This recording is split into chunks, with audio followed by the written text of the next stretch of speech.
Hoje nós vamos refletir sobre uma das passagens mais diretas e talvez misteriosas do Evangelho de Lucas. É aquele momento em que uma multidão pede um sinal a Jesus e a resposta que ele dá é enigmática. Ele fala sobre o sinal de Jonas, mas o que isso realmente significa? Pois é, palavras fortes, né? Bem diretas. Elas estabelecem na hora a tensão central dessa passagem.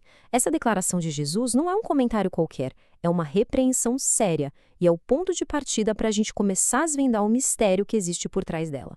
Ok? Para a gente entender isso direitinho, vamos seguir um roteiro. Primeiro, vamos ver o contexto dessa exigência por um sinal.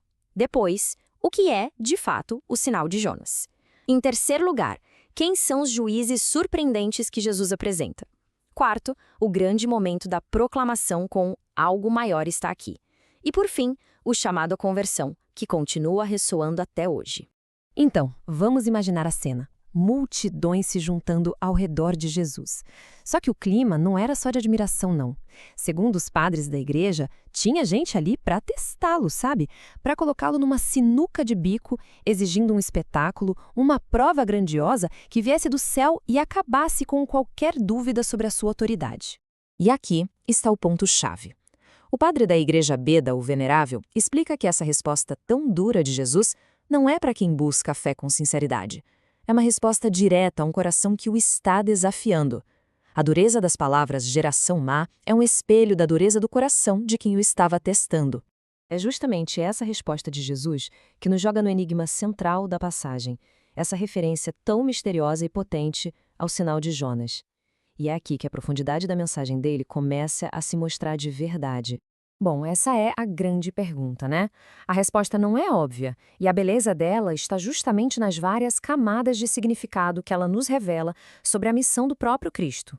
Mas antes de tudo, a gente precisa entender o que a palavra sinal queria dizer nesse contexto.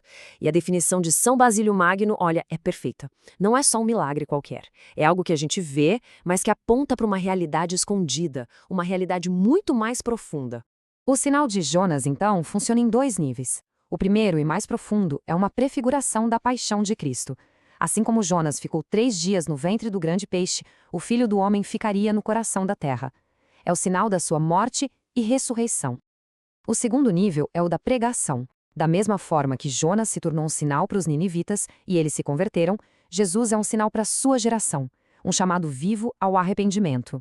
E aqui o discurso de Jesus fica ainda mais provocador. Ele traz para a conversa 2 grupos de estrangeiros, de pagãos, como testemunhas que vão se levantar no dia do juízo contra esta geração. É uma virada de jogo surpreendente. O contraste que Jesus desenha é chocante. Pensa bem. De um lado, o povo da aliança, que recebeu a revelação de Deus. Do outro lado, os ninivitas e a rainha do sul, gentios, considerados bárbaros na época. O mensageiro que falava ao seu povo era o próprio mestre. Para os outros, foi um servo e um rei humano. E a resposta? Onde se esperava a fé, Jesus encontra incredulidade. E onde não se esperava nada, houve arrependimento e uma busca sincera pela verdade. A observação de São Beda aqui é fundamental. Ele explica que os ninivitas e a rainha não condenam com autoridade de juízes, mas pelo simples contraste das atitudes deles.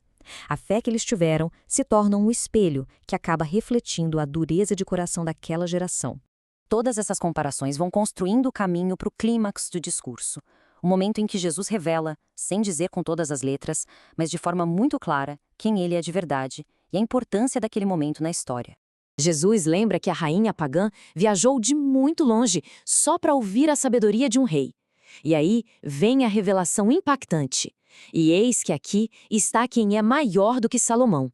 A própria sabedoria de Deus estava ali, na frente deles, falando com eles, e mesmo assim não era ouvida. E ele faz o mesmo com Jonas. Lembra que os ninivitas se converteram com a pregação de um simples profeta, um servo?